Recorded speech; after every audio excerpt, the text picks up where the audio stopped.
Hi, my name is Shaun Boyd. I'm the Curator of Archives at History Colorado, and this is Insights in 5 Census Research with a Colorado Twist. The census is authorized by the United States Constitution, and I've put the quote down there of where it is in the Constitution. It's how congressional districts are allotted to states. And it's an important source for tracking people and places in the United States and even for finding general demographic trends.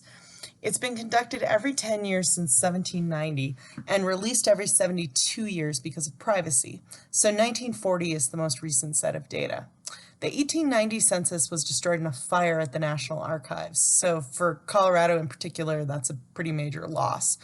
It lists every household, and after 1850, it lists every person in the household.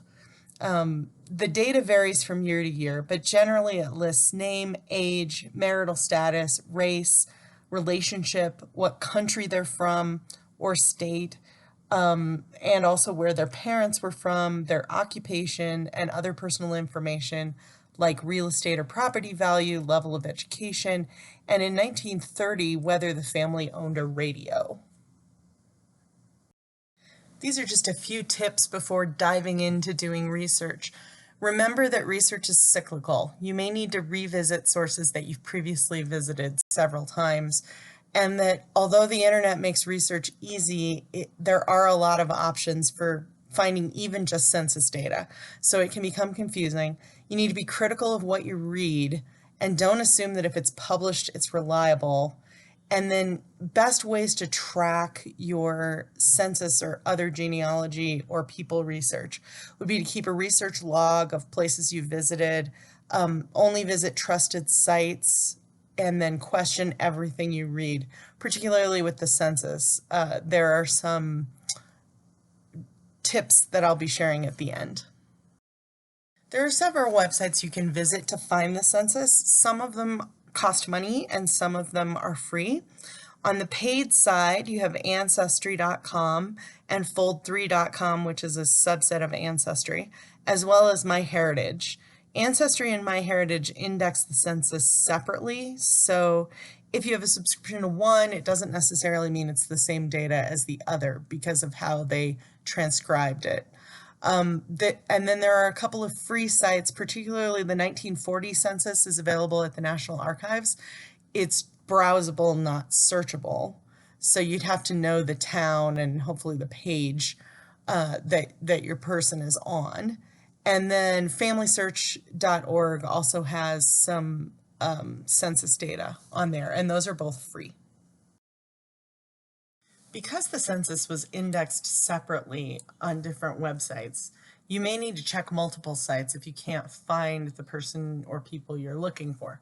You should also try all spelling variations possible or use wildcard searches that are usually available via the website's help screens. And then search the first name if it's unique enough and you don't know a location. Be flexible about first names. Maggie, Margaret, M period, and Meg may all be the same person. You should also, if you can't find them, browse a specific location. And if you know a neighbor, you could try them. People didn't move quite as much in the 1800s, although in Colorado they did tend to move around a bit. Remember that sometimes census information was reported by a person who didn't know all the requested facts to a person with poor handwriting who couldn't spell.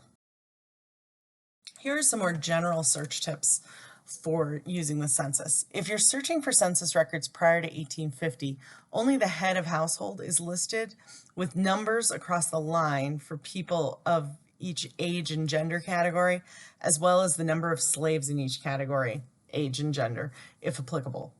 After 1850, every person in the household is listed, but the relationships aren't listed until 1850. So John and Margaret could be a married couple, or they could be brother and sister, or they could be father and daughter.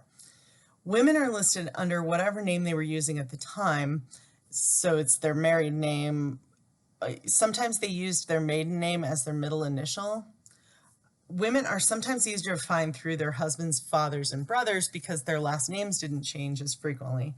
And sometimes they're easier to find through their children because when they got older, in particular, often mom would live with their adult children.